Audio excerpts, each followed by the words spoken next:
Baik, selamat pagi semuanya. Assalamualaikum warahmatullahi wabarakatuh.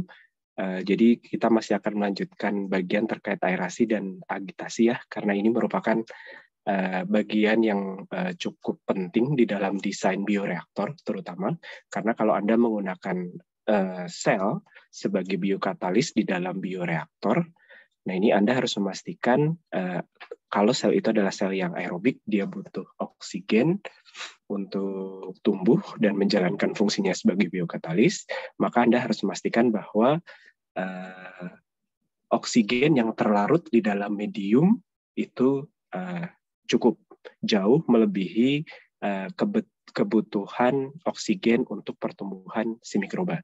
Karena nanti kalau oksigen yang terlarut di dalam medium ini kurang, ya, di bawah kebutuhan pertumbuhan mikroba, atau yang kemarin kita sebutnya adalah oksigen uptake rate, itu adalah yang kebutuhan mikroba untuk tumbuh. Nah, kalau oksigen transfer rate ini di bawah oksigen uptake rate, maka laju pertumbuhan mikrobanya akan turun drastis. Pertumbuhannya akan menjadi sangat lambat, karena substrat pembatasnya itu menjadi si konsentrasi oksigen terlarut. Walaupun nanti di akhir Anda bisa saja menghasilkan konsentrasi sel sesuai yang diinginkan ya, tapi waktu yang diperlukan untuk menumbuhkan sel menjadi sangat-sangat lambat atau sangat-sangat lama. Nah, di sini Anda bisa lihat, mengulang sedikit yang sudah disampaikan kemarin, jadi agar dapat dimanfaatkan oleh sel, oksigen itu harus dilarutkan dulu di dalam blok cairan. Nah, suplai oksigen itu biasanya diberikan dalam bentuk udara, ya. Udara karena harganya lebih murah ya dibandingkan Anda menggunakan oksigen murni. Walaupun dengan oksigen murni Anda bisa menaikkan kelarutan oksigen di dalam medium. Nah, sejak dari fasa gas dalam udara sampai dapat dimanfaatkan oleh sel, sebetulnya hambatan terbesar atau hambatan difusi ya, hambatan perpindahan yang paling signifikan itu ada dua, yaitu yang pertama adalah pindahnya dari gas ke cairan, karena dia harus melewati liquid film yang berada di antara gas dengan cairan. Dan ini adalah hambatan difusi yang signifikan dari yang hambatan yang signifikan yang pertama. Nah, ini biasanya nanti akan menjadi parameter atau ini yang nanti akan menjadi kriteria perancangan alat aerasinya. Jadi seberapa baik alat aerasi yang Anda gunakan, ini nanti akan berakibat ke sini. Bagaimana dia bisa mengatasi hambatan perpindahan di liquid film. Nah, untuk memastikan si kebutuhan oksigen dari pertumbuhan sel itu terpenuhi, ini biasanya Anda melakukan aerasi secara terus-menerus untuk memastikan yang ada di dalam medium itu selalu dalam kondisi jenuh. Jadi kalau kondisinya selalu jenuh, maksimal gitu ya konsentrasi oksigennya, maka akan bisa memenuhi kebutuhan sel. Nah, hambatan yang kedua ini adalah kalau selnya berada dalam bentuk clump ya. Jadi dia berbentuk agregat, bukan single cell. Kalau single cell ini kan ukurannya relatif kecil ya, ukurannya relatif kecil, perpindahan oksigen dari bulk cairan ke dalam sel itu relatif cepat. Beda dengan kalau selnya itu berada dalam kondisi terimobilisasi. Ya, selnya terimobilisasi kan salah satunya adalah dengan cara membuat selnya itu dalam kondisi teragregasi ya, membentuk vlog atau biofilm, atau memang dia dijebak menggunakan matriks atau membran gitu ya. Nah, ini akan menimbulkan hambatan difusi. Jadi tidak hanya hambatan difusi substrat yang lain ya, kita sudah bahas ketika kita diskusi tentang imobilisasi sel, tapi itu juga akan membuat hambatan tambahan untuk perpindahan oksigen. Ya, jadi Anda perlu pahami ada dua hambatan. Tapi di sini kita akan lebih berfokus ke hambatan difusi di liquid film, yaitu pindahnya gas pindahnya oksigen dari gas ke cairan. Nah, ini sedikit merefresh, mungkin dulu sudah pernah dapat di kuliah, saya nggak tahu kuliah peristiwa perpindahan atau apa gitu ya. Jadi konsentrasi oksigen terlarut itu akan dipengaruhi oleh temperatur. Ya, jadi sebetulnya semakin tinggi temperatur dari medium, itu nanti kelarutan oksigen akan turun. Jadi sebetulnya salah satu cara yang bisa dilakukan untuk menaikkan kelarutan oksigen itu adalah dengan menurunkan temperatur. Tapi untuk konteks fermentasi kan ini tidak mudah untuk dilakukan ya. Jadi untuk menurunkan temperatur Anda butuh energi. Plus mikroba yang Anda gunakan, biokatalis yang Anda gunakan itu punya temperatur optimum. Jadi sebetulnya Anda tidak bisa mengatur temperatur ini. Temperaturnya sudah akan didikte oleh si biokatalis yang Anda gunakan, yaitu pada temperatur optimum si biokatalisnya. Nah, katakanlah biokatalisnya itu tumbuh pada temperatur mesofilik gitu ya, sekitar 30 sampai 35 derajat. Nah, kelarutan ini kalau menggunakan oksigen murni ya. Jadi kalau Anda mengaerasi menggunakan oksigen murni, yang bisa Anda larutkan itu hanya sekitar 30 sampai 40%. Makin tinggi temperaturnya, makin turun konsentrasi oksigen jenuhnya. Kalau Anda menggunakan udara kan hanya sekitar 1/5-nya yang oksigen. Jadi ya kelarutan oksigen maksimalnya hanya 1/5 dari ini. Nah, kalau Anda menumbuhkan sel, selnya kan tentunya kan akan semakin banyak ya, maka sel itu memanfaatkan oksigen itu dalam kondisi terlarut, bukan dari udaranya langsung. Jadi Anda harus melarutkan oksigen ke dalam medium, kemudian selnya baru memanfaatkan oksigen itu dari medium. Nah, kalau selnya tumbuh, berarti kan jumlah selnya akan semakin banyak. Jumlah sel semakin banyak, maka kebutuhan oksigennya juga akan semakin banyak. Nah, karena kelarutan oksigen ini cukup rendah, apalagi kalau Anda menggunakan udara, nah, untuk memastikan agar oksigen ini tidak habis ya dikonsumsi oleh sel, maka perlu disuplai secara kontinu. Konsumsi oksigen atau besarnya kebutuhan oksigen itu untuk tiap sel beda. Jadi akan dipengaruhi oleh jenis selnya, apakah itu bakteri atau ragi atau fungi, itu kebutuhan oksigennya beda. Fasa pertumbuhannya juga akan menentukan kebutuhan oksigen. Tentunya ketika selnya itu dalam kondisi fasa logaritmik, ketika pertumbuhannya itu paling cepat, nah ini juga akan kebutuhan oksigennya juga akan paling tinggi. Kemudian sifat dari sumber karbon itu juga akan menentukan kebutuhan oksigen. Karena kan nanti sumber karbon itu kan akan berfungsi juga sebagai sumber energi. Ya, sumber karbon akan dimetabolisme menjadi komponen penyusun sel. Kemudian sumber karbon itu juga akan berfungsi sebagai donor elektron. Nah, donor elektron, kalau beda sumber karbonnya, elektron yang bisa dipertukarkan itu beda. Ketika elektron yang dipertukarkan itu beda, ya berarti oksigen sebagai aseptor elektronnya itu kebutuhannya juga akan berbeda. Nah, secara umum,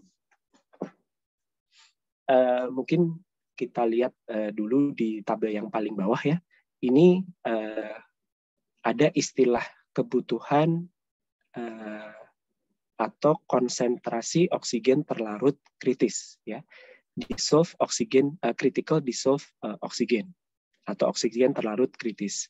Ini adalah batas minimal oksigen terlarut dari tiap-tiap jenis mikroorganisme ini. Kemudian yang ini adalah persennya ya, jadi persen dari angka jenuhnya. Jadi Anda bisa lihat E. coli dengan Serratia marcescens dengan Saccharomyces. Ini kan dua yang pertama ini bakteri ya. Ini bakteri, kemudian ini adalah ragi, kemudian yang di bawahnya adalah fungi. Ya, Anda bisa lihat persen kebutuhan atau kebutuhan oksigen kritisnya itu beda. Dan ini ada sekian persen dari kebutuhan persen dari oksigen terlarut. Sebetulnya nilainya tidak terlalu besar ya, artinya ini tidak sampai lebih dari 50% oksigen terlarut, tapi Anda cek ya, ini 3,4% ini jadi totalnya berapa? Kayaknya ini kalau menggunakan oksigen murni. Jadi sebetulnya kalau tadi ya sudah disampaikan, kalau Anda menggunakan udara, maksimum yang bisa terlarut itu hanya 1/5 kalau dibandingkan dengan oksigen murni. Ya, jadi itu yang Anda harus pastikan. Nah, di dalam merancang sistem aerasi, nah kebutuhan oksigen yang digunakan untuk mikroba untuk proses respirasi tadi sudah dijelaskan ya, ini menjadi pertimbangan utama, dan sebetulnya Anda masih ingat bahwa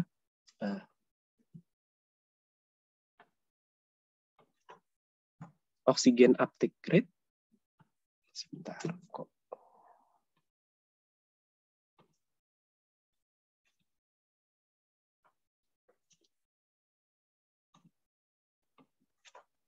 Ya, oksigen, kok pena saya tidak jalan ya? Sebentar.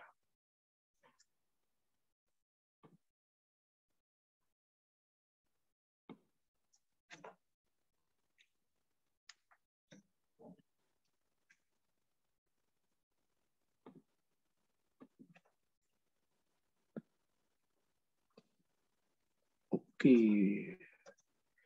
mungkin balik ke sini saja.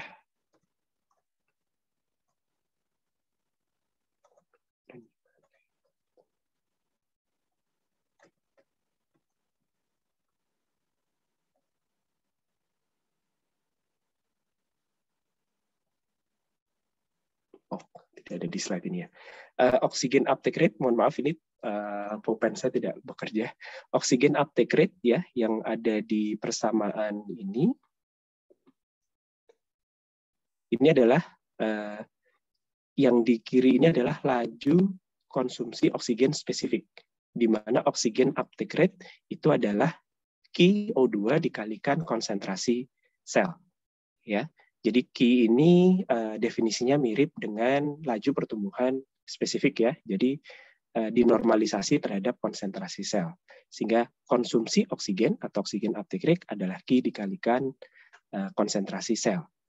Nah, Q ini sendiri mengikuti persamaan monod ya, bentuk laju konsumsi oksigen atau kinetika konsumsi oksigen itu modelnya juga mengikuti persamaan monod. Ada parameter kinetika laju konsumsi oksigen spesifik dan ada konstanta afinitas terhadap oksigen. Nah, ini nilainya untuk setiap mikroba akan berbeda.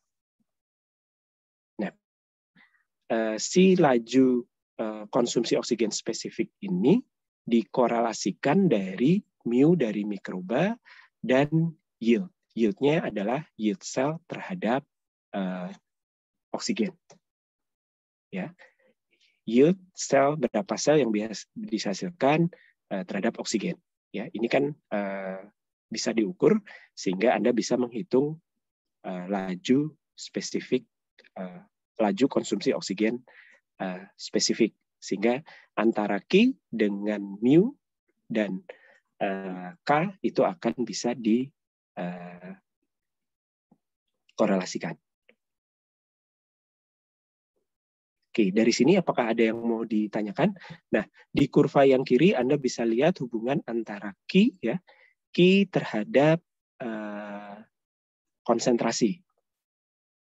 Ya, Q terhadap konsentrasi ini adalah konsentrasi oksigen. Jadi Anda bisa lihat kalau konsentrasi oksigennya itu sangat kecil, maka Q dan juga nanti adalah mu itu akan menjadi linear terhadap konsentrasi oksigen. Tapi kalau nanti konsentrasi oksigennya itu di atas tadi ya persen saturasi, maka si mu-nya itu menjadi independen terhadap konsentrasi oksigen. Oke, dari sini apakah ada yang mau ditanyakan? Atau dari Pak Chandra ada yang mau ditambahkan, Pak? Silahkan.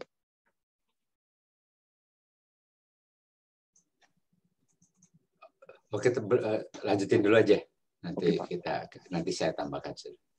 Oh, ini Ya. udah metode. Nah, Oke. Ya.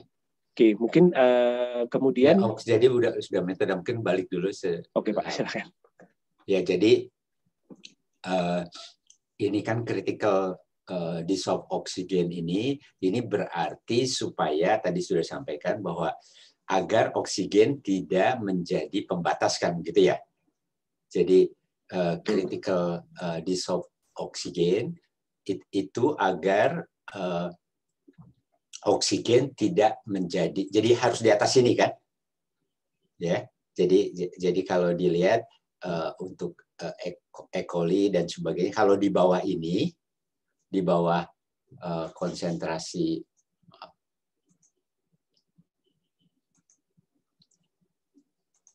nah, jadi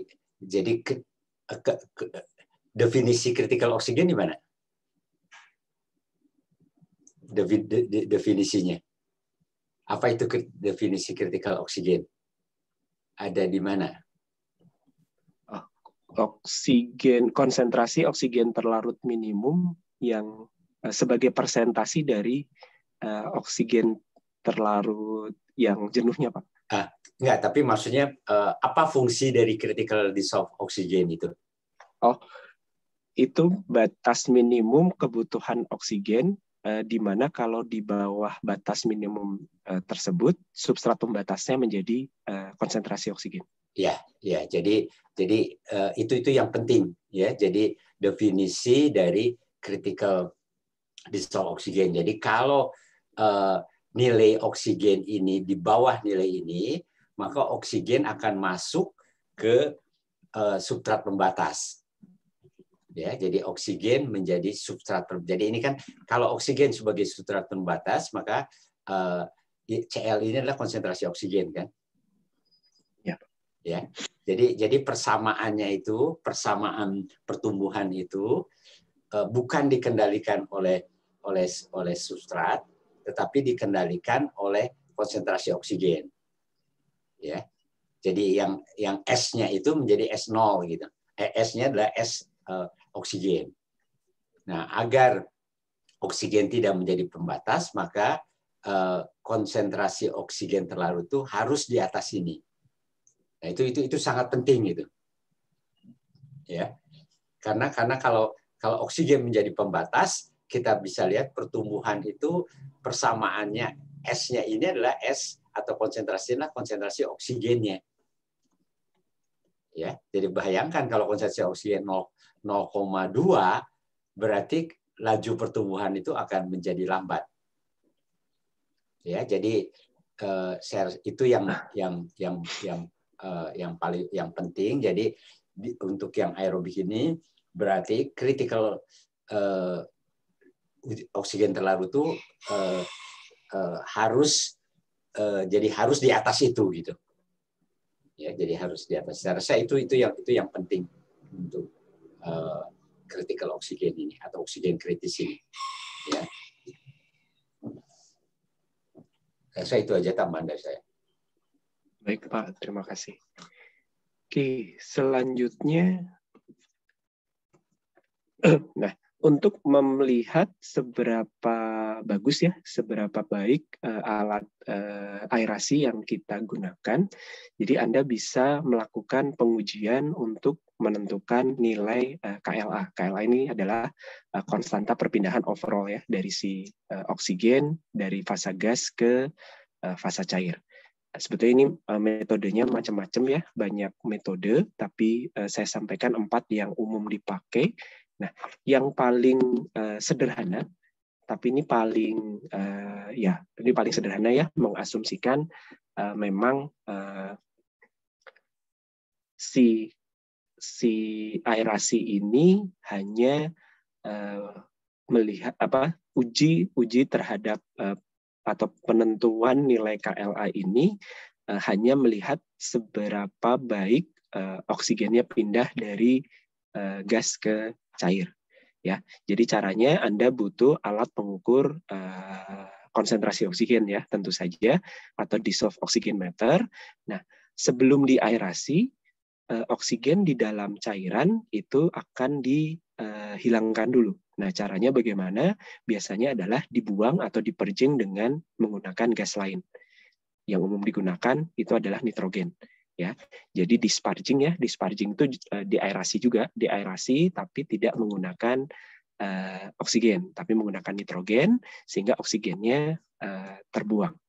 Sehingga kalau diamati dengan DO meter itu nanti konsentrasinya akan turun. Nah, setelah dissolve oksigennya sampai titik 0, kemudian nitrogennya diganti dengan oksigen.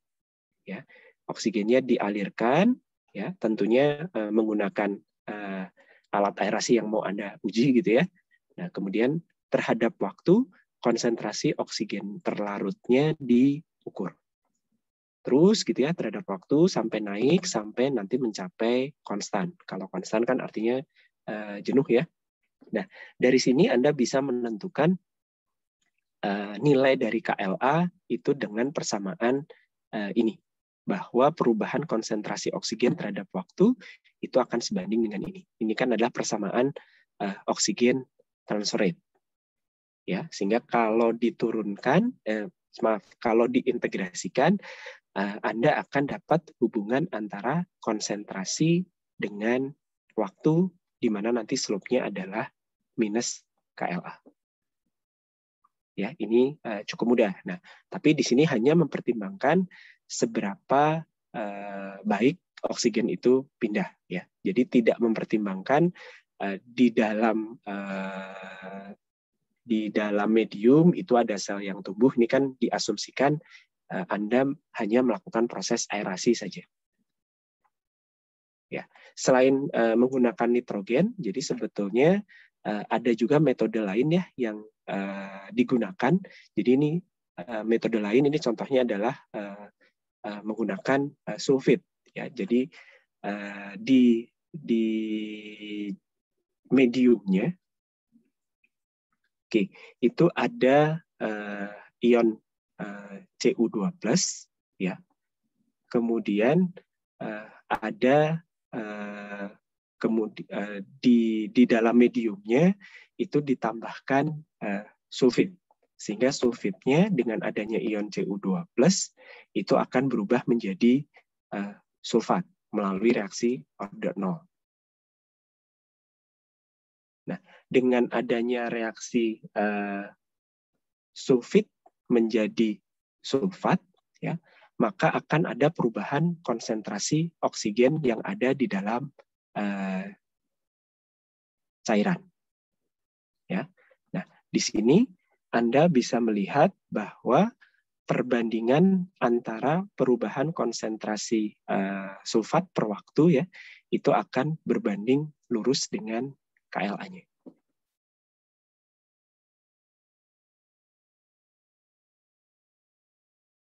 Oke, kemudian ini kalau yang metode yang pertama itu tadi adalah yang unsteady state.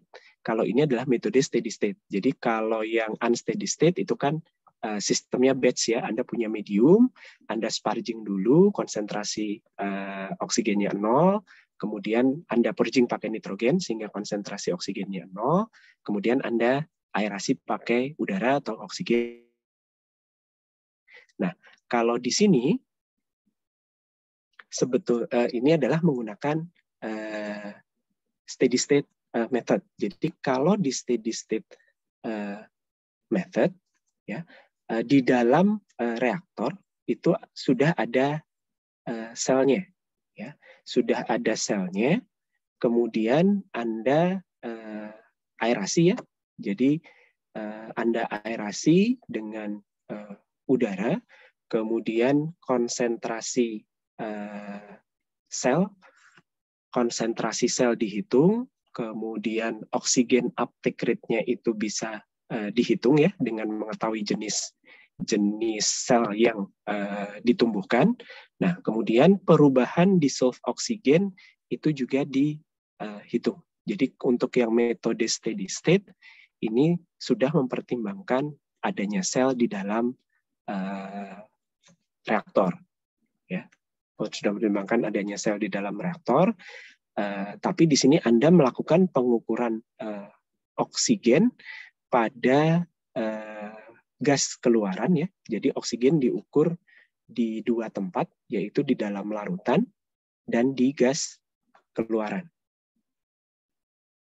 Ya, kemudian dengan melakukan neraca massa, ya, neraca massa bahwa itu oksigen transfer rate sama dengan oksigen uptake rate, kan ya, ini pada dasarnya seperti itu. Anda juga mengukur konsentrasi sel, Anda bisa ukur oksigen uptake rate, kemudian konsentrasi di gas keluaran dan di larutan itu diukur, Anda bisa dapatkan berapa nilai KLA dari alat aerasi yang Anda gunakan. Kalau ini berarti gas keluarannya perlu diukur juga. Nah, metode yang lain ini juga ada sel yang ditumbuhkan, ya. Jadi di sini Anda punya reaktor, kemudian di dalam reaktor itu ada sel. Nah, awalnya sel ini reaktornya Anda aerasi, sehingga konsentrasi oksigen terlarut di dalam reaktor itu ada di nilai jenuhnya. Ya, ada di nilai jenuhnya. Ini tentunya DO selalu diukur, ya. DO-nya diukur, berada dalam nilai jenuh. Nah, kemudian pada waktu tertentu, aerasinya dihentikan. Nah, aerasinya dihentikan, itu sebagai waktu awal. Nah, karena ada sel, maka konsentrasi oksigen terlarut itu akan turun. Ya, konsentrasi oksigen terlarutnya turun. Anda catat, ya, terhadap waktu berapa konsentrasi oksigennya gitu. Nah, sampai titik tertentu Anda menyalakan lagi aerasinya. Nah, karena aerasinya dinyalakan, maka si konsentrasi oksigennya itu akan naik lagi.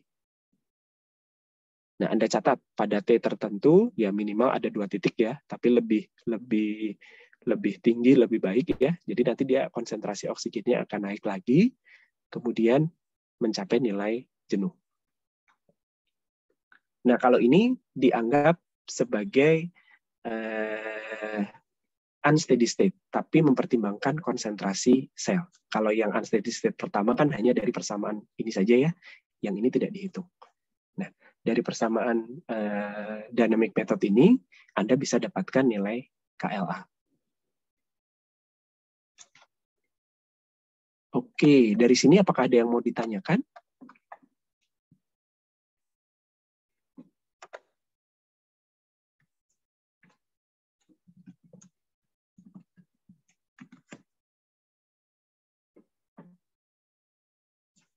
Silakan dari mahasiswa.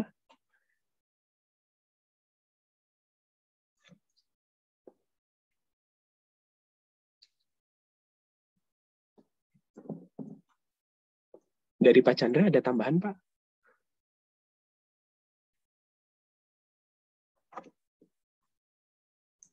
Ya, jadi saya rasa ini kan semuanya jadi yang dibicarakan ini adalah metode-metode untuk menentukan mengukur KLA. Ya, jadi memang KLA tidak bisa kita tebak begitu saja, ya. Jadi kalau alatnya sudah ada, bentuknya sudah ada, terus pengaduknya sudah ada, kita tidak bisa menebak harga KLA itu. Jadi harus dilakukan percobaan. Ya, nah percobaan itu metode-metode yang dipakai tadi yang sudah disampaikan tadi, metode sulfit, metode steady state, metode dynamic, begitu, ya. Memang yang terbaik adalah metode steady state, karena steady state adalah betul-betul mengukur perpindahan oksigen. Tapi itu kan rasanya yang paling lama dilakukannya, gitu. Jadi orang melakukan yang masing-masing metode ada kelebihan kekurangannya, ya. Jadi metode sulfit itu nanti cepat, ya. Tapi di situ jadi kalau dibaca ada kelebihan dan kekurangannya metode menentukan KLA tersebut. Ya, jadi ini hanya untuk tahu saja bagaimana mengukur KLA tersebut. Nanti ada hubungannya nanti dengan pengadukan. Jadi KLA itu kan sangat ditentukan juga oleh sistem pengadukan. Mungkin itu aja tambahan dari saya. Baik, Pak. Oke, sekarang kita masuk ke pengadukan. Ya, mungkin sebelum itu ada yang bagus, video bagus, mungkin saya akan share dari YouTube. Silakan. Ya, ada ya video pendek ya. Sebentar, mungkin saya sudah. Jadi ada dua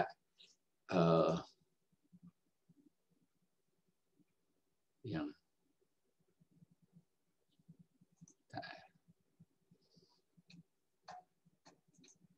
ya 2 menit saja tentang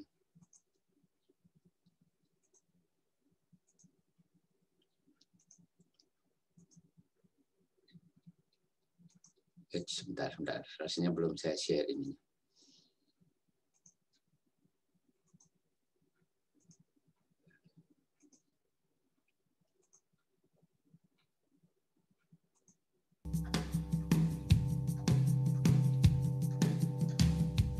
Hello and welcome to another 2 Minutes Tuesday technical training. Let's get started. Shown is a simple schematic of modern protein therapeutic production processes. Our focus today is optimizing cell culture.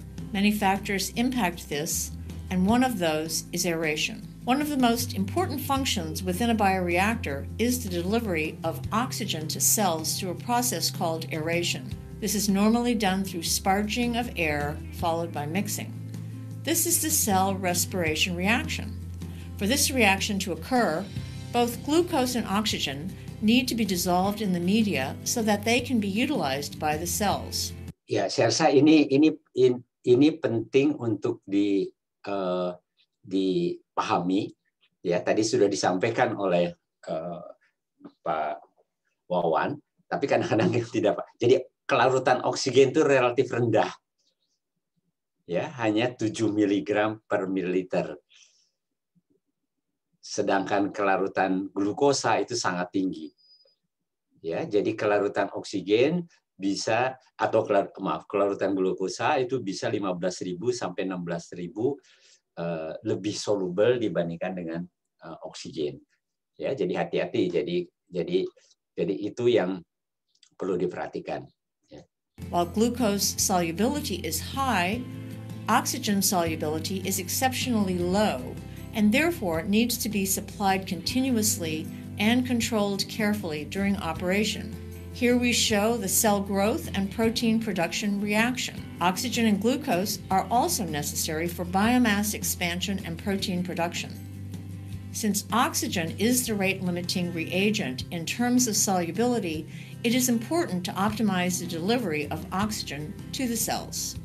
The rate at which Jadi itu yang karena kelarutan oksigen itu relatif rendah, maka itu kenapa oksigen harus kita supply terus-menerus. Ya, dan menjadi salah satu yang penting ya di dalam proses aerobik. Ya, jadi kita harus supply terus-menerus. Ya. Dan ini yang kemudian oksigen transfer rate itu harus lebih besar dari oksigen uptake rate-nya. Oxygen is transferred to the media is known as the oxygen transfer rate, or OTR, which remains effectively constant for a set of bioreactor conditions. The rate at which the cells in the culture utilize and uptake oxygen is known as the oxygen uptake rate, or OUR. Initially, the OUR will be low but will increase as the cell density increases. The OUR will increase until the OTR becomes the limiting factor. Thus, the rate at which oxygen is transferred to the media defines the theoretical maximum cell density. Bioprocess engineers define the rate of oxygen dissolution in terms of a parameter known as KLA, or volumetric mass transfer rate. Itu yang tadi KLA itu ada beberapa metode-metode untuk mengukurnya begitu ya.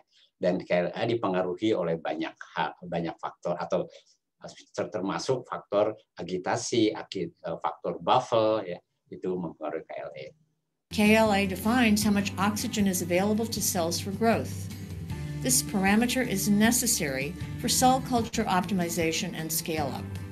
OTR is determined by KLA and the dissolved oxygen, or DO, concentration in the media. KLA, in turn, can be manipulated through process and operational parameters. Ya, jadi sebagai engineer ini yang penting. Jadi KLA can be manipulated through process and operational parameters. Nah, itu adalah itulah peranan engineers.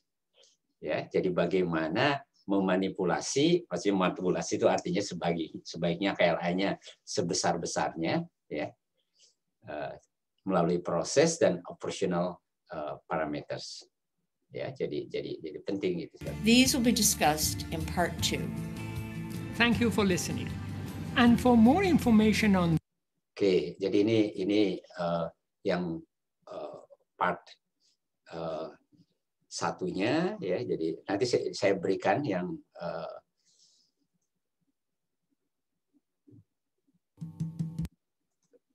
oke, kita masuk ke yang part 2.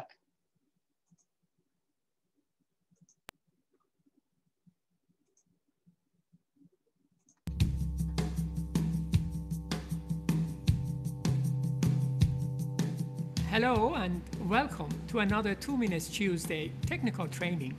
Let's get started. Before watching this video, we recommend that you watch part 1 of our tutorial on aeration.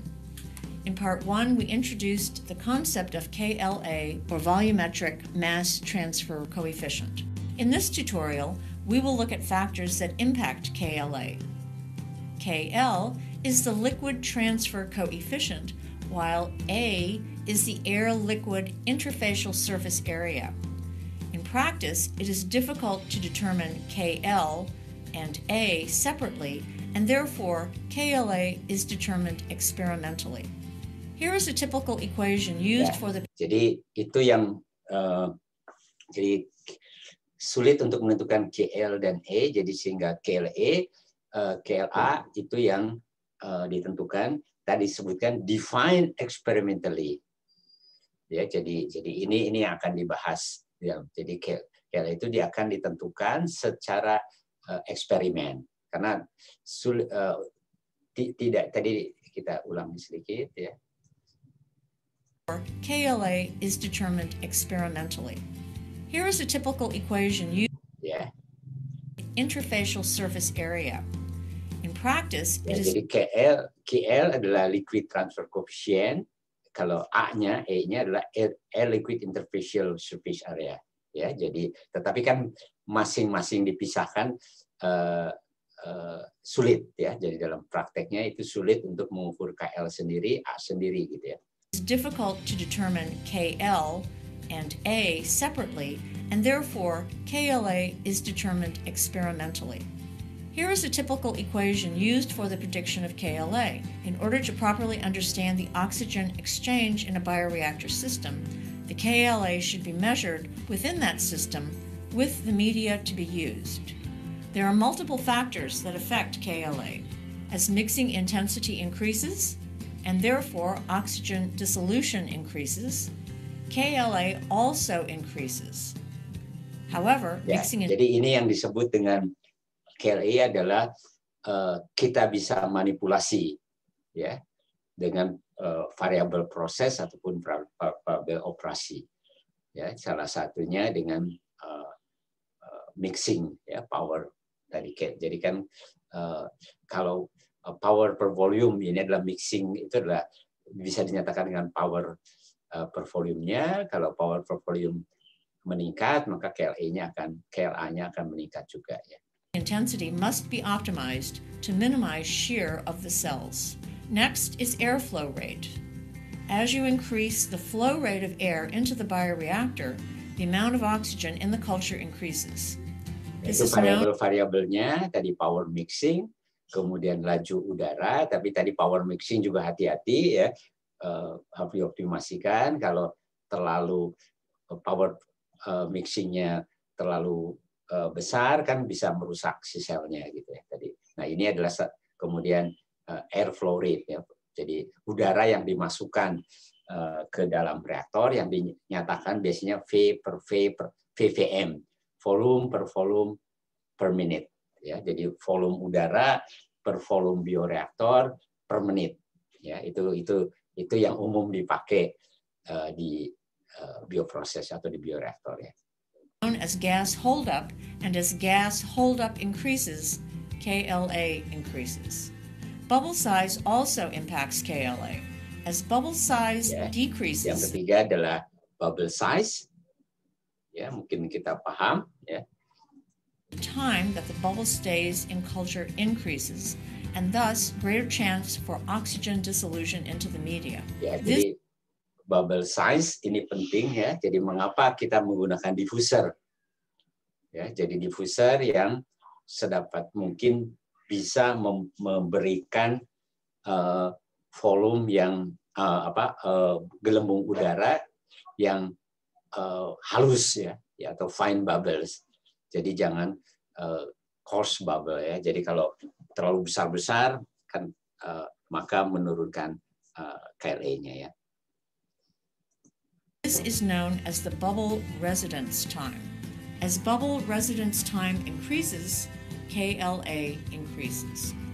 Lastly, let's evaluate surface active agents. Salts and surface. Nah, satu lagi adalah tentang surface active agents, ya, menambahkan senyawa tegangan permukaan yang mengubah tegangan permukaan. Surface active agents will affect the interfacial tension of the bubbles. As interfacial tension decreases, bubble size decreases. This leads to an increased interfacial area and therefore increases the KLA. Optimizing or increasing KLA increases the OTR and allows for the maximum amount of oxygen to be delivered to the cells. KLA is also a critical value that should remain constant during process scale-up. Thank you for listening. And for more information on this, ya, saya rasa itu hal yang tambahannya saya berikan nanti linknya. Ya, saya sudah berikan linknya di MS Team. Ya, Pak. Jadi itu bagian yang penting. Mungkin ada pertanyaan dari mahasiswa? Silakan kalau ada yang mau ditanyakan dari mahasiswa.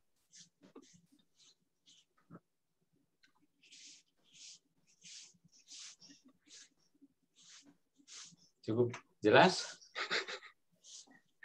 Mungkin bisa ditanya balik, Pak, untuk menguji pemahaman mereka. Ya.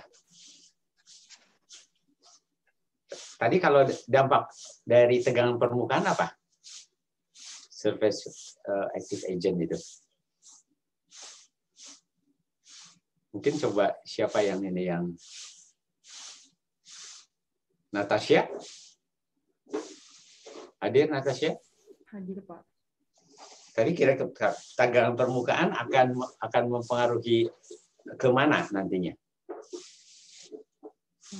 Untuk tegangan permukaan tadi mempengaruhi perpindahannya ya, Pak, kalau nggak salah. Ya, kenapa? Kenapa tegangan permukaan ya pasti mempengaruhi ke KLA-nya? Kenapa? Karena kalau tegangan permukaannya makin besar, harusnya KLA-nya makin kecil, Pak. Ya, kenapa?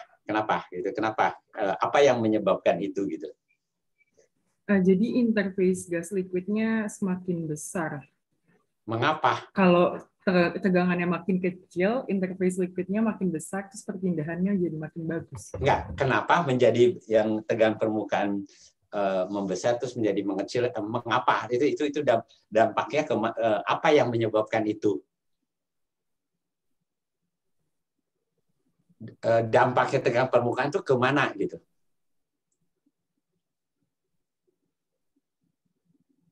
Dampaknya itu ke apa? Ke ukuran bubble ya, Pak. Ukuran bubble. Ya, jadi ke ukuran bubble-nya. Jadi kalau tegangan permukaannya tadi dikatakan bagaimana? Kalau ukuran bubble semakin besar, makanya KLA-nya makin kecil, Pak. Enggak, kan harus dari tegangan permukaan dulu. Kalau bubble kan nantinya ke luas permukaan kan. Nah, dari tegangan permukaan, jadi tegangan permukaannya gimana? Membesar akan? Kalau tegangan permukaannya membesar, makanya interface gas liquidnya semakin tegangannya besar, interface gas liquidnya makin kecil, makanya perpindahannya semakin tegangan permukaan itu akan mempengaruhi apa tadi? Ukuran bubble ya, Pak. Nah, jadi harus kembali ke ukuran bubble kan? Karena kalau ya, interface itu kemudian gitu kan? Oh, jadi kalau tegangannya turun, size bubble, ukuran bubble-nya semakin kecil, makanya tensionnya jadi semakin besar, Pak. Tensionnya semakin besar. Coba ukuran logikanya gini, dari tegangan permukaan mempengaruhi bubble kan, ukuran bubble akan mempengaruhi luas permukaan kan, gitu logikanya. Oh, jadi interface areanya semakin besar, Pak. Ya, jadi logika itu menjelaskan tuh begitu. Tegangan permukaan akan mempengaruhi luas permukaan gelembung udara. Nah, gelembung udara kita tahu makin kecil maka akan memperluas kan. Nah, jadi urutannya adalah bagaimana kalau jadi menjelaskan itu bagaimana dari tegangan permukaan ya mempengaruhi ukuran dari bubble-nya. Ya, dari ukuran bubble-nya apakah mengecil atau membesar, maka kalau ukuran bubble-nya mengecil, maka luas permukaan membesar. Kalau luas permukaan membesar, maka akan meningkatkan perpindahan ya. Jadi menjelaskan tuh begitu. Jadi menjelaskan itu urutannya. Jadi mungkin kita kembali lihat lagi ya.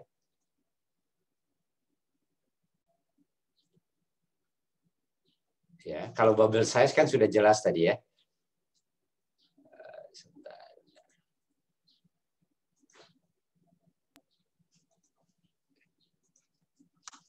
Ya, jadi kalau bubble size sudah sangat jelas bahwa kalau bubble size-nya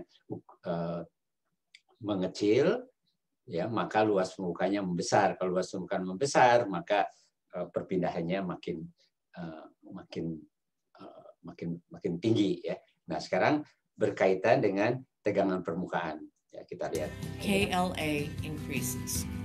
Lastly, let's evaluate surface active agents. Salts and surface active agents will affect the interfacial tension of the bubbles. Ya, jadi mempengaruhi tegangan permukaannya ya. Interfacial tension decreases, bubble size. Nah, jadi kan interfacial tension decreases, bubble size also decreases. Jadi ini adalah interfacial, jadi tegangan permukaan itu mempengaruhi kepada bubble size. Ya, bubble size decreases itu akan meningkatkan kepada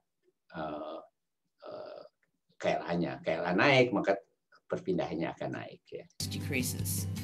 This leads to an increased interfacial area and therefore increases the KLA. Optimizing or increasing KLA increases the OTR and allows for the maximum ini salah amount satu of untuk scale up itu adalah salah satunya adalah mempertahankan KLA-nya. Ya, salah satunya. Tapi sebenarnya ada beberapa teknik untuk melakukan scale up. Oke, mungkin ada pertanyaan lain?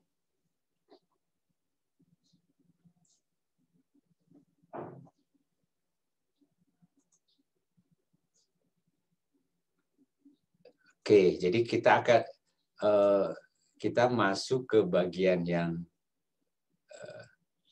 ya. Mungkin menambahkan sedikit Pak, ya, tegangan permukaan tadi. Jadi kan kalau tegangan permukaan semakin besar, itu kan artinya molekul yang sejenis ya, gas dengan gas itu akan tarik-menariknya semakin besar. ya kekuatan, maksudnya bukan kekuatan ya tarik menarik antara gas dengan gas itu semakin besar, sehingga tolak menolak antara gas dengan cairan juga semakin besar. Itu yang menyebabkan si gas itu lebih berada dalam bentuk bubble yang lebih besar. Sementara kalau surface tension diturunkan dengan penambahan surface active agent tadi, tarik menarik antar molekul gasnya menjadi turun, sehingga bubble-nya akan cenderung berbentuk lebih kecil. Yang dikejar kan bubble yang lebih kecil ya, sehingga permukaannya akan lebih luas. Total permukaan kontak antara gas dengan cairannya akan lebih tinggi. Seperti itu, Pak. Oke, itu saja mungkin tambahan dari saya, Pak. Ya, oke. Ya, jadi itu yang penting. Jadi pembahasan berikutnya tentang agitasi sebenarnya sudah dijelaskan dari video 2 menit itu ya 2 kali 2 menit itu ya. Jadi video 2 kali 2 menit itu bagus ya, saya rasa itu menjelaskan mengapa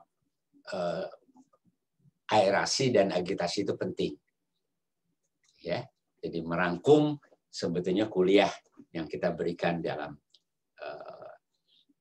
2 kali pertemuan ini, ya. Ya, jadi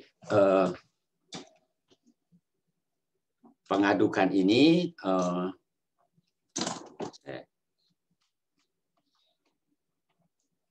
jadi pengadukan itu kan nanti kalau dilihat ada berbagai macam cara gitu ya. Dan terus kemudian alat ngaduknya atau disebut dengan impeller itu juga macam-macam gitu. Ya, dan itu nanti akan mempengaruhi harga sebentar saya pesan.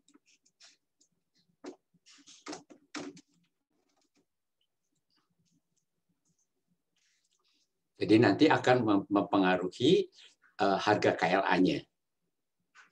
Ya, jadi berbagai macam. Ini macamnya banyak sekali. Ya, tetapi pemilihan impeller ini penting nantinya ya. Dan salah satu yang perlu diperhatikan adalah viskositas dari media fermentasinya. Ya, jadi kalau jadi tidak bisa semua impeller dipakai untuk semua kondisi. Ya, jadi hal yang penting adalah viskositas dari cairan media yang nanti kita pakai ya, atau yang kita hadapi, bukan kita hadapi. Ya, jadi impeller, jadi kayak propeller, ini propeller yang mungkin kalau di fermentor yang ada di lab biasanya menggunakan propeller atau flat bed turbines. Ini 2 ini. Ya, ini cocok kalau viskositasnya relatif ya ini agak lebar ya, mulai dari lebar sampai ke batas tertentu. Tapi kalau sudah makin kental itu sebaiknya digunakan impeller lain. Ya. Nah pengaduk-pengaduk itu ini adalah yang propeller ya, propeller kalau kita lihat ini mirip dengan kincir-kincir gitu ya. Jadi ini yang disebut dengan propeller, ini adalah yang flat blade turbine. Ya. Mungkin yang banyak di lab itu adalah jenis yang ini dan ini. Ya. Tapi juga ada yang lain. Jadi impeller itu banyak sekali macamnya. Ya, dan kemudian juga sebetulnya ada yang penting juga yaitu baffle. Ya, jadi baffle itu dipasang di bagian biasanya di pinggir-pinggirnya, itu juga penting ya. Nah, tapi kita bicarakan ke impellernya dulu ya. Ya, jadi ini adalah contoh-contoh yang paling banyak dipakai di laboratorium. Ya. Nah, namanya ini adalah namanya impellernya, tetapi kemudian ada shaft-nya ya. Atau batangnya ya, batang untuk menempelkan impellernya. Ya, batang pengaduknya. Nah, impeller itu bisa satu, bisa dua, ya. Jadi kita lihat impeller bisa dua. Ya. Nah, ini nanti dihubungkan ke motor. Nah, jadi yang kita bicarakan kalau menggunakan impeller seperti ini atau pengaduk seperti ini, berarti kita menggunakan motor, ya. Jadi ada energi listrik atau ada listrik, kita menggunakan energi listrik untuk menggerakkan. Nah, nanti akan perlu daya. Ya, jadi ini adalah ini ya angka kira-kira, ini angka-angka umum, ya, rule of yang biasanya dipakai. Kalau makin kecil tangkinya, maka kebutuhan dayanya makin besar, ya, 10 kW per meter kubik. Tapi kalau tangki besar itu 1 sampai 2 kW per meter kubik. Ya. Nah, daya ini nanti akan dipengaruhi oleh adanya gas, ya, dan tidak adanya gas. Terusnya adanya gas itu adalah kita semburkan udara, ungas Newton fluid, berarti adalah kita tidak memberikan aerasi. Ya, jadi daya itu jadi berapa daya yang diperlukan nanti tergantung apakah diberikan udara atau tidak. Kemudian yang satu lagi yang penting adalah apakah fluidanya Newtonian atau non Newtonian. Ya, itu akan berbeda. Tapi kita akan bicara yang Newtonian saja. Ya. Nah, kemudian gas ini akan mempengaruhi daya yang diperlukan untuk tingkat pengadukan yang sama. Ya, yang disebut dengan degree of mixing. Jadi tingkat pengadukan yang sama, maka daya yang diperlukan untuk mengaduk tersebut akan berbeda kalau adanya gas dan tanpa adanya gas. Ya. Nah, tapi ingat, ini kita belum bicara tentang aerasinya, kita bicara ke pengadukan. Jadi degree of mixing itu waktu yang diperlukan. Jadi cara degree of mixing ini, cara untuk melaksanakannya mungkin saya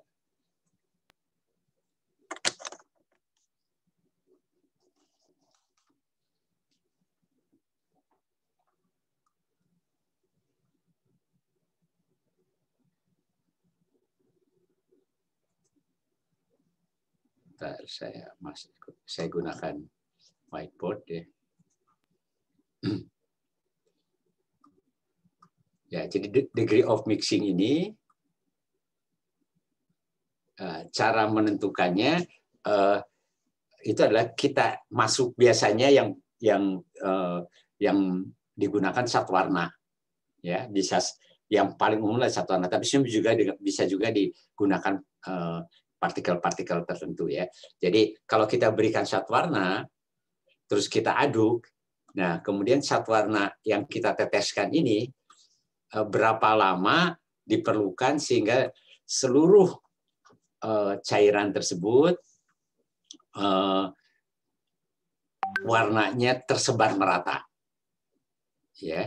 Jadi time, atau disebut dengan mixing time, ya. Jadi mixing time. Jadi mixing time waktu pun. Jadi untuk mixing time yang sama, ya, jadi berapa waktu yang diperlukan agar semua satu warna itu merata, ya, untuk mixing time yang sama. Nah, nanti dari mixing time bisa dihitung degree of mixingnya. Jadi tingkat ke pengadukan yang sama, begitu, ya.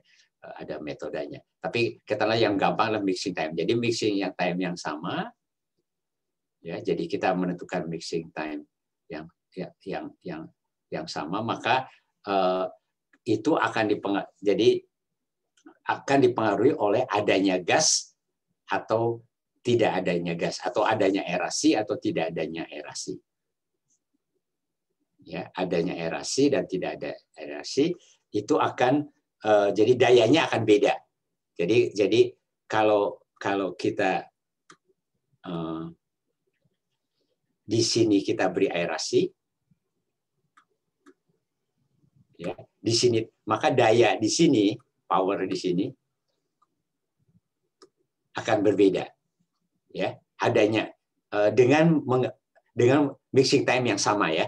Jadi kita ambil mixing time yang sama, maka power yang diperlukan kalau adanya aerasi dengan tanpa adanya aerasi itu berbeda, ya, untuk mendapatkan waktu pengadukan yang sama, mixing time yang sama, powernya akan berbeda. Nah, mungkin pertanyaan saya, daya yang mana yang lebih besar? Kalau ini adalah power aerasi atau gas power, ini P saja. Mana yang ini antara P dengan PG? Mungkin Ricky untuk mixing time yang sama. Ricky hadir? Hadir, Pak. Yang mana daya yang lebih besar? Daya tanpa aerasi atau daya dengan aerasi? Untuk mixing time yang sama. Waduh. Dengan ngerti nggak persoalannya? Ngerti nggak? Jadi kita punya dua tangki. Ya, kita punya dua tangki. Yang satu impellernya sama, ya, impellernya sama. Impellernya sama, pengaduknya sama. Nah, kemudian kita menginginkan tingkat pengadukan yang sama. Ya, jadi tingkat pengadukan sama itu artinya supaya kalau mengaduk itu ke derajat pengadukannya atau Reynolds number-nya juga bisa itu sama gitu. Maka power yang diperlukan mana yang lebih besar? Kalau ada aerasi atau tanpa aerasi? Kalau ada aerasi berarti ada dua banyak gasnya ya. Ya. Lebih berat ada kalau ada aerasi. Bentar. Kalau ngaduk itu lebih gampang adanya aerasi, ya. Tingkat pengadukan itu lebih gampang kalau lebih ringan, ya. Mana yang lebih ringan? Kalau ada aerasi atau tanpa aerasi? Mungkin gampangnya gitu bahasanya. Mana yang lebih ringan? Daya itu kan jadi kalau Anda ngaduk, ya, ngaduk pakai dayung, ya, misalnya ada bak, Anda mau aduk, ya, pakai dayung. Mana yang lebih ringan? Kalau dikasih aerasi atau tanpa aerasi? Tanpa aerasi ya, Pak. Hah? Okay. Nggak tahu. Bentar, ada aerasi ya, berarti karena aerasi juga udah buat ngaduk. Nggak tahu Pak, saya kurang mengerti, Pak. Oke, mungkin yang lain siapa lagi Pak Wawan yang hadir? Kalau diginiin saya nggak bisa baca ini.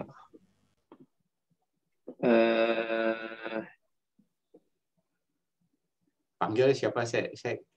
Oh, ini agak susah sih kalau saya nampilin ini ngelihatnya. Saya panggil Zulfah.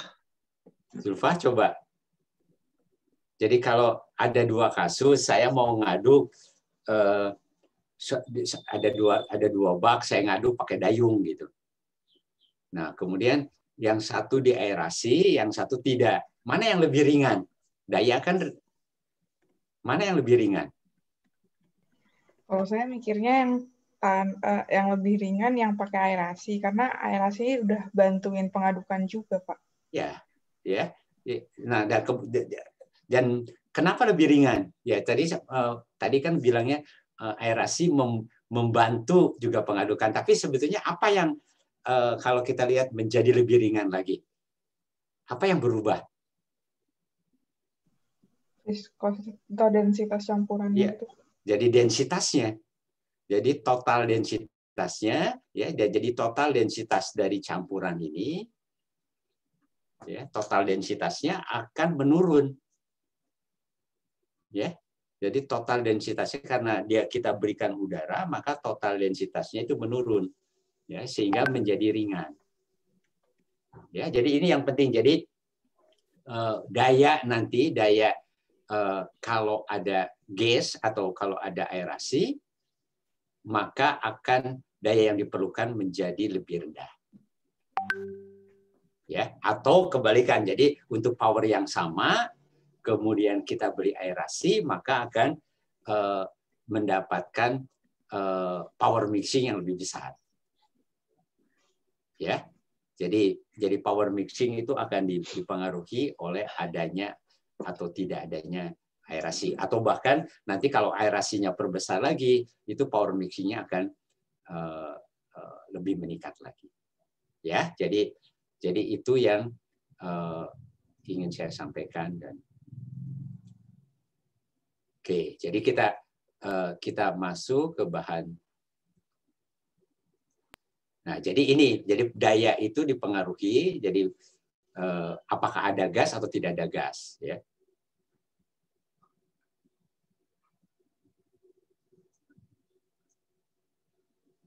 Nah, jadi salah satu untuk menyatakan pengadukan itu adalah Reynolds number dan kemudian power number. Ya, jadi dipengaruhi nanti yang kita bicara dulu yang tanpa aerasi, ya. Jadi kan ngaduk betul-betul hanya untuk ngaduk saja, ya. Jadi kalau ini nanti akan dipengaruhi oleh kecepatan pengadukan, ya. Jadi tingkat pengadukan itu atau mixing time, ya. Jadi kembali lagi mixing time itu adalah waktu yang diperlukan. Jadi kalau kita meneteskan cat warna, maka waktu yang diperlukan agar semuanya seragam itulah mixing time. Ya, jadi pengadukan itu, nah mixing time itu kan makin cepat dia mixing time-nya, maka pengadukan itu kan makin Reynolds number-nya akan meningkat juga. Ya. Nah, itu sangat tergantung pada kecepatan pengadukan, diameter dan geometri dari impeller, sifat fluida, dan sebetulnya juga bergantung juga kepada baffle sebetulnya. Tahu ya baffle, ya? Jadi baffle itu adalah yang di pinggir-pinggir dari ya, jadi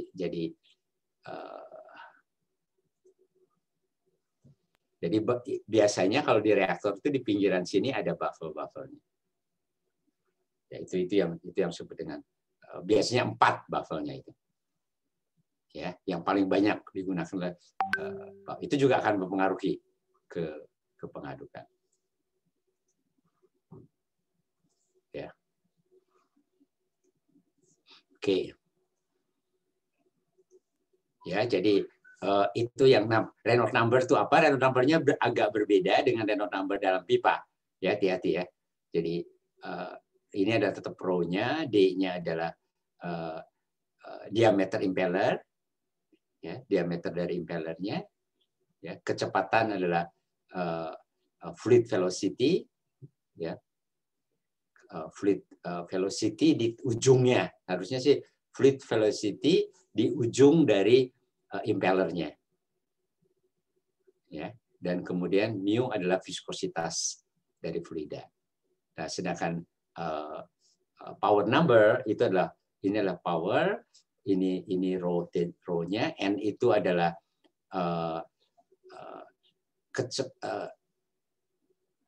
ini adalah kecepatan stirrer, ya, NI itu, ya, kecepatan pengadukannya, ya, dalam RPM atau dalam RPS, ya, kemudian D-nya adalah diameter impellernya, ya.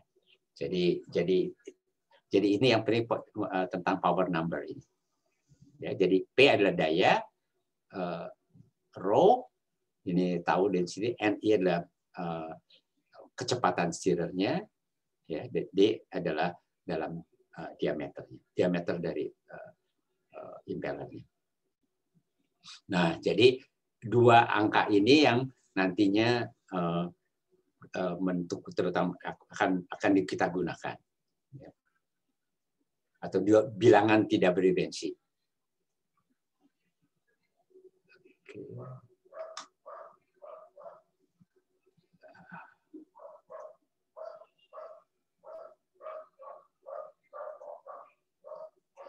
Ya, jadi ini adalah, nah kembali lagi mendapatkan tadi power ini powernya ya, ini power ya, ini adalah dayanya ya, kemudian NP adalah tadi bilangan daya, jadi kan dari persamaan yang sebelumnya ya, jadi bilang daya adalah sama dengan power dibagi. Nah ini angka-angka ini kenapa 3, kenapa 5 ya, jadi itu didapatkan dari ya sebenarnya gabungan antara pengamatan ya, eksperimen terus didapatkan dengan pangkat 3 dan pangkat 5 tersebut ya. Nah jadi kalau kita lihat untuk rejim jadi power ini, untuk yang rejim laminer bisa dinyatakan dengan persamaan ini. Nah, tapi harga K itu sangat bergantung kepada jenis-jenis impeller. Ya. Jadi sangat bergantung kepada jenis-jenis impeller. Ya. Nah, sedangkan kalau powernya itu di dalam turbulen, nah turbulen itu tergantung kepada Reynolds number-nya. Ya, jadi laminer itu Reynolds number-nya 1 ya, kemudian kalau turbulen adalah Reynolds number-nya itu tinggi ya, 10 pangkat 5 ya, maka akan menggunakan persamaan yang ini ya. Jadi persamaan ini ya, jadi nanti akan dipengaruhi viskositas ya, jadi akan dipengaruhi oleh viskositas dan juga akan dipengaruhi oleh beberapa parameter-parameter yang lainnya. Nah, mungkin saya akan jadi beda. Jadi kalau jadi hati-hati ya. Jadi kalau melihat itu dimulai dulu ya. Kita akan membicarakan dulu cairan yang Newtonian. Ya, cairan yang Newtonian dan tanpa diberikan aerasi. Jadi hanya untuk mixing saja. Ya, dan kemudian karena ini kan kita bicaranya umum ya, jadi kita bukan bicara ke bioreaktor dulu. Jadi bicara umum, jadi membicarakan untuk mengaduk tapi tanpa diberikan udara. Nah, tapi kita tahu kalau di dalam bioreaktor kalau aerobik nanti akan ada udara. Ya, jadi membicarakannya tanpa udara dulu. Dan kemudian nanti dari yang berikutnya adalah kalau dipengaruhi oleh udara, ya, jadi adanya gelembung gas ini yang diaerasikan menyebabkan perubahan hidrodinamika cairan, ya. Jadi aerasi menurunkan kebutuhan daya pengadukan. Tadi sudah saya sampaikan. Ya, jadi aerasi juga menurunkan hambatan cairan di sekitar impellernya, ya. Jadi menurunkan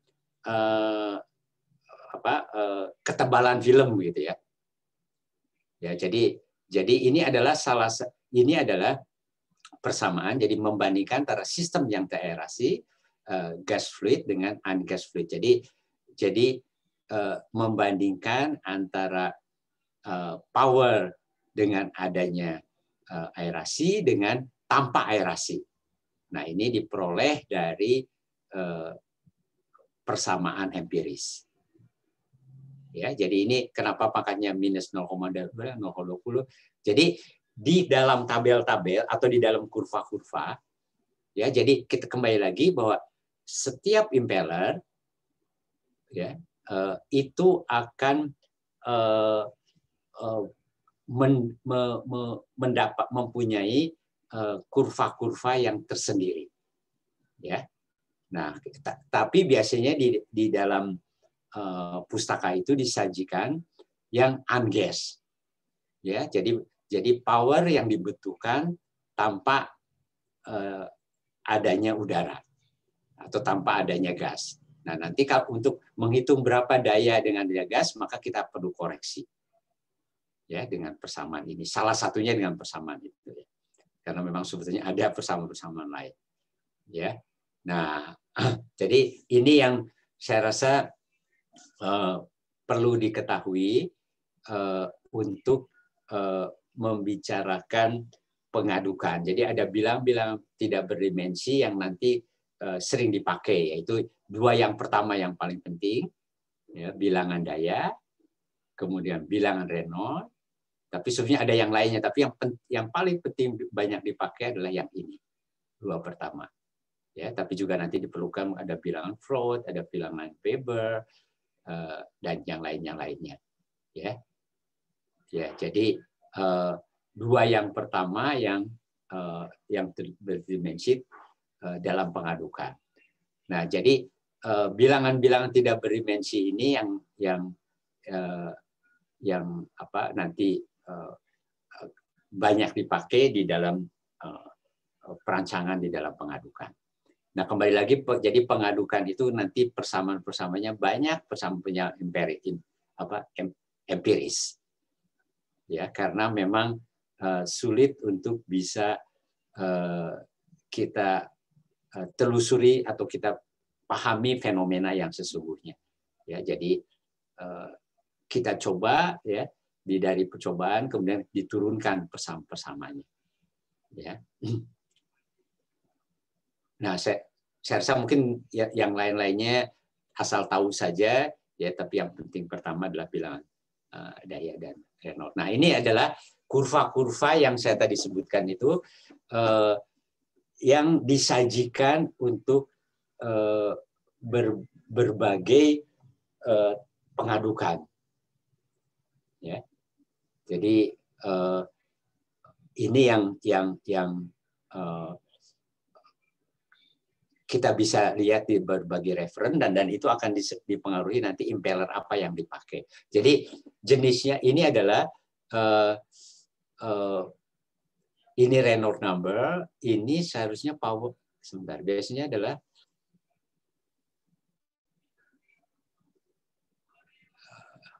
sebentar, ini diambil Pak Wawan, ini ngambil dari mana Pak Wawan? Biasanya power number kok di sini pakai besi. Salah satu buku mekanika fluida, Pak. Tapi definisinya mirip sih, Pak.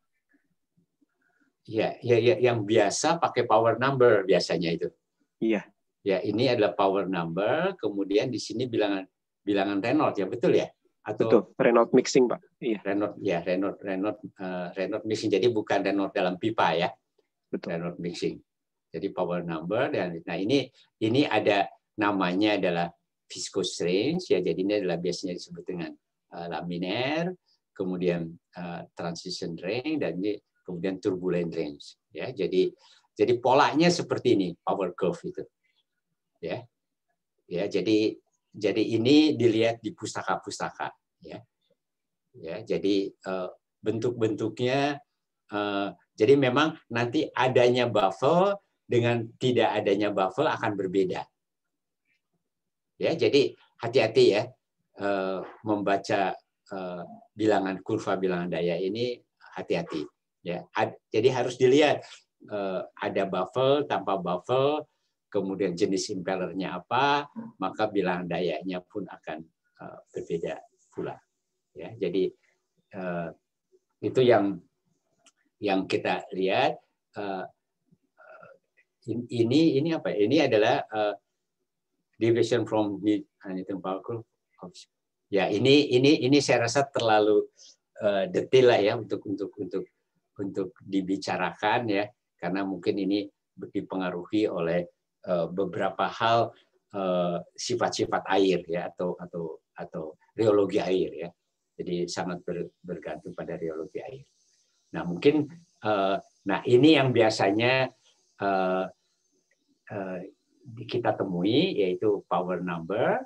Tapi definisinya tadi apa? Power number, Reynolds number missing. Ya, definisinya sangat jelas, sangat bergantung kepada jenis impellernya.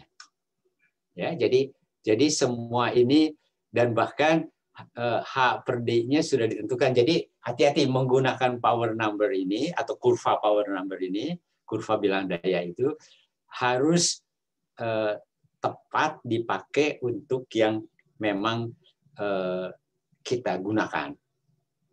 Ya, jadi hati-hati itu. Tapi biasanya kalau bioreaktor atau sistem-sistem yang kita pakai, yang kita beli, biasanya memang itu relatif standar. Ya, tetapi kita harus ketahui impeller yang kita pakai jenis apa. Demikian juga nanti kalau merancang. Nah, kalau kita merancang, maka di dalam perancangan tersebut nanti yang dipakai kurva yang mana ya harus disesuaikan dengan perancangan kita. Ya, ininya kurvanya, maksudnya pilih kurvanya yang mana itu tergantung dari perancangan kita. Ya, nah ini juga beda lagi ya. Jadi kalau impellernya jenis begini, nanti kurvanya beda. Ya, jadi ini adalah semuanya berdasarkan empiris, ya. Jadi berdasarkan percobaan semua kurva-kurva ini. Ya, jadi ini adalah kurva yang biasa kita temui ya, power number. Ini adalah Reynolds number-nya. Nah ini 1, 2, 3, 4 itu perhatikan ya. Propeller pitch equaling diameter without baffle, terus yang kedua apa, yang ketiga apa, yang keempat apa, yang kelima apa, dan seterusnya dan seterusnya. Adanya baffle-nya 4, baffle-nya tanpa baffle, kembali lagi semuanya pada umumnya adalah ungaseous, ya, tidak ada aerasi. Ya. Semuanya tidak ada aerasi. Ya, jadi kalau ada aerasi nanti harus dikoreksi. Ya, ini adalah kurva lainnya lagi ya. Ya, jadi bukan untuk bioreaktor, bukan ya. Jadi kebanyakan membicarakan ini bukan untuk bioreaktor, ini adalah untuk pengadukan. Jadi memang pengadukan ini hal yang banyak ditemui kan sebetulnya itu.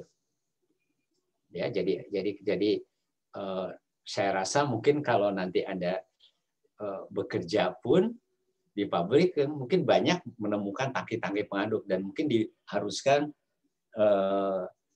merancang tangki-tangki pengaduk. Nah, data-data ini yang atau metode-metode ini yang diperlukan. Ya, nanti menghitung daya, menghitung pengaduknya jenis apa ya. Jadi bukan hanya untuk bioreaktor. Ya, jadi harus tahu nanti kurva mana yang dipakai gitu.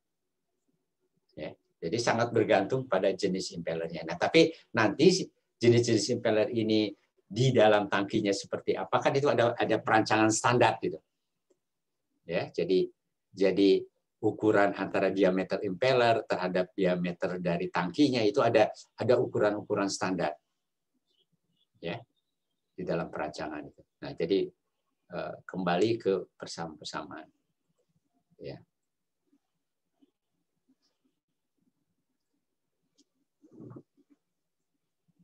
Oke. Ini adalah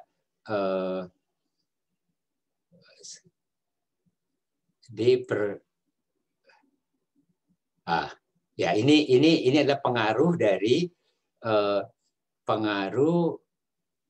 dari diameter impeller terhadap diameter tangkinya. Jadi kembali lagi membaca ini tuh kurva ini dirancang pada diameter impeller dan diameter tangki berapa gitu. Jadi ini ada standarnya ini. Ya, jadi hati-hati menggunakan ini berapa diameter impeller terhadap diameter tangki. Jadi kalau berubah nanti juga bisa berubah. Jadi kita lihat di sini ini adalah power number terhadap Reynolds number, tetapi ini adalah pengaruh berbeda pada jadi rasio impeller terhadap tangkinya itu berbeda-beda. Ya, jadi ini adalah maksudnya ini adalah diameter impeller terhadap tangkinya itu hanya 0,25 sampai dengan 0,5. Ya. Jadi akan dipengaruhi oleh itu. Ya. Oke, mungkin latihan soalnya mungkin Pak Wawan Silahkan mungkin. Oke. Atau ada pertanyaan dulu mungkin? Ada pertanyaan dari mahasiswa, silahkan.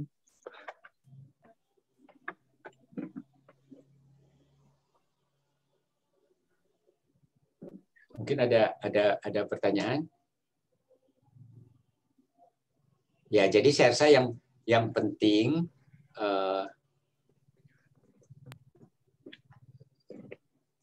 ya. Jadi yang penting di dalam pengadukan tersebut itu adalah ini kan belum sampai ke. Jadi umumnya kurvanya berbentuk yang kita itu adalah power number terhadap Reynolds number transmisi. Nah, bentuknya adalah kayak tadi begitu ya. Nah, kurva-kurva ini kita ambil dari pustaka, tapi sangat bergantung kepada jenis impellernya, ya, impeller mana yang kita pakai, adanya baffle atau tidak adanya baffle, ya. Kemudian perbandingan diameter impeller dengan diameter tangkinya, ya. Jadi itu yang jadi ini akan dipengaruhi oleh jenis impeller, ya. Terus jenis impellernya apa, adanya baffle atau tidak adanya baffle, ya.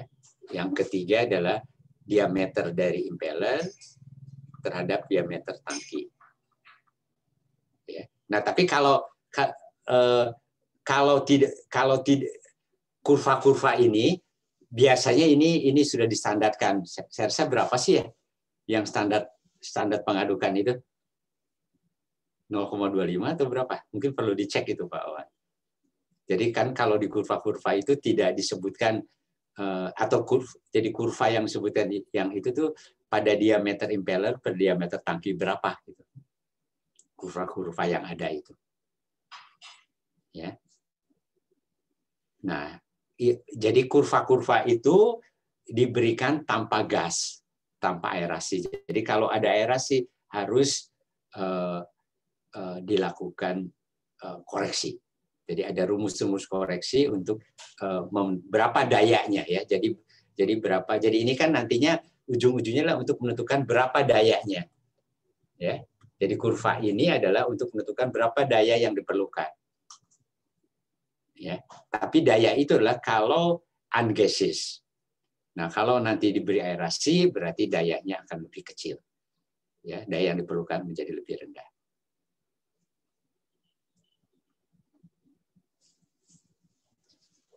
Mungkin itu.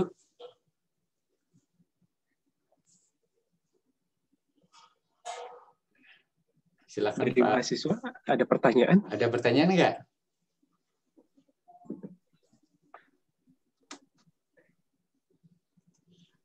Saya izin share screen ya Pak ya. Ya, silakan. Oke. Ini sebetulnya latihan soalnya sudah pernah dulu ketika dapat materi mekanika fluida sudah pernah diberikan sih. Hanya untuk latihan lagi. Ini diambil dari buku, saya lupa judulnya. Nanti saya sampaikan di WA group. Buku McFlu yang satu lagi saya lupa judulnya. Nah, skemanya itu mengikuti skema yang umum ya, yang ada baffle-nya, ada rasio. Di slide sepertinya tidak ada ya. Oh, nggak ada rasanya. Oh, di slide ini tidak ada, tapi nanti saya tambahkan.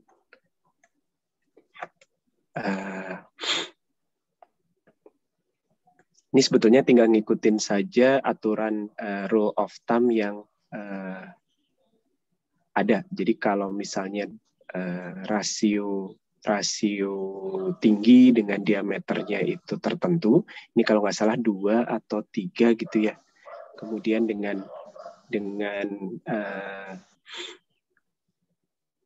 nilai dari komponen-komponen, misalnya diameter tangkinya sekian, kemudian putarannya sekian, kemudian viskositas dan lain sebagainya itu sudah disebutkan.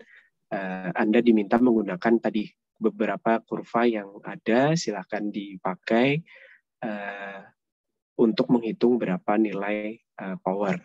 Tadi sudah disampaikan sama Pak Chandra ya, jadi salah satu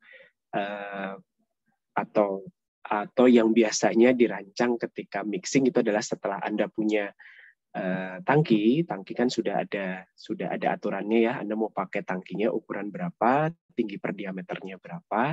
Nah ini nanti Anda merancang kelengkapannya Anda menggunakan jenis pengaduknya apa, kemudian diameter impellernya berapa, baffle-nya itu seperti apa, dan nanti Anda akan operasikan dengan kecepatan pengadukannya berapa. Ya, karena Anda kan ingin mencapai degree of mixing ya. Jadi seberapa baik pengadukan yang Anda inginkan. Nah, nanti kecepatan pengadukan itu akan menentukan Reynolds number dan akan menentukan bilangan power. Reynolds number ya tentunya akan dipengaruhi, selain kecepatan pengadukan akan dipengaruhi oleh ukuran diameter si impeller dan juga akan dipengaruhi oleh viskositas dan densitas dari si cairan. Nah, ini nanti yang akan berpengaruh ke power number. Power number itu kan berarti kan bilangan daya ya. Dari bilangan daya Anda bisa menghitung kebutuhan daya pengadukan. Karena salah satu ketika nanti Anda merancang pabrik, ini kemudian salah satu kebutuhan energi yang cukup besar itu muncul dari daya pengadukan si bioreaktor. Mungkin itu tambahan ini untuk latihan saja ya. Nanti bukunya saya ada di Google Classroom, link buku yang digunakannya. Pak Wawan, kalau ya, untuk menentukan KLA dengan persamaan Van Riet itu disampaikannya di mana itu? Yang persamaan yang tadi ya Pak ya? Ya, yang di itu kan video tadi ya? Ya, yang video itu kan penting itu. Saya tidak nemukan, jadi kan KLA itu bisa kita karena kan nanti untuk memastikan bahwa OTR itu lebih besar dari OUR, itu kan harus di dalam perancangan harus nebak harga KLA kan. Betul. Nah, KLA itu bisa dihitung dari power kan, power consumption per volume itu, P per V itu dengan persamaan Van Riet itu. Nah, itu kegunaannya juga itu gitu. Nah, itu di bahan yang bab yang di 09 ini nggak ada ya. Jadi tadi kan tadi menentukan KLA, beberapa metode menentukan KLA. Itu. Nah, tapi KLA itu bisa ditebak dari atau bisa di dalam perancangan KLA itu dihitung dari power itu gitu, persamaan Van Riet itu. Oke. Nah, rasanya kelewat Pak di slide yang baru ini. Rasanya di slide yang lama ada. Nanti saya karena itu penting gitu. Oke Pak.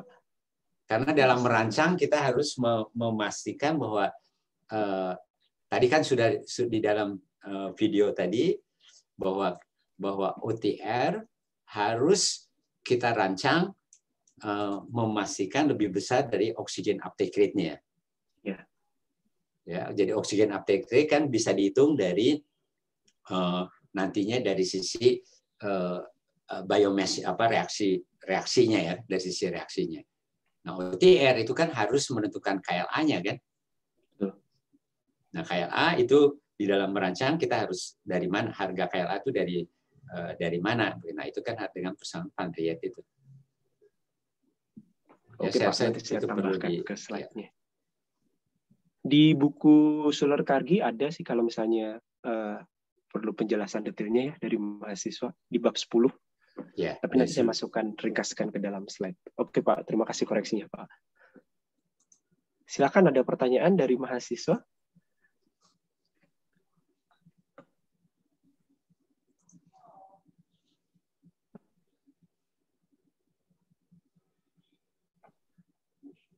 Tidak ada. ini waktunya tinggal 1 menit Pak, atau mau dilanjutkan ke bahan terakhir atau dilanjutkan besok? Iya, udah jam berapa sekarang? 8.39 kalau di Ya, saya. Udah beda topik ya? Ini scale up ya, dan kayaknya nanggung Pak kalau mungkin besok sekalian menyampaikan yang fund rate itu ya, nanti setelah saya tambahkan di slide-nya. Ya. Oke, yang video itunya saya sampaikan ya, yang video yang saya sampaikan di yang tadi itu kan ada part 1, ada part 2. Ya. Jadi nanti dilihat yang part 2-nya gitu ya. Oke, Pak. Oke. Saya sampaikan di MS Team. Oke. Baik, kalau tidak ada tambahan atau tidak ada pertanyaan lagi dari mahasiswa, berarti kuliah hari ini saya cukupkan sekian ya. Terima kasih, selamat pagi. Terima kasih Pak Chandra, Pak Guntur, dan mahasiswa sekalian. Terima kasih, Pak. Terima kasih, Pak.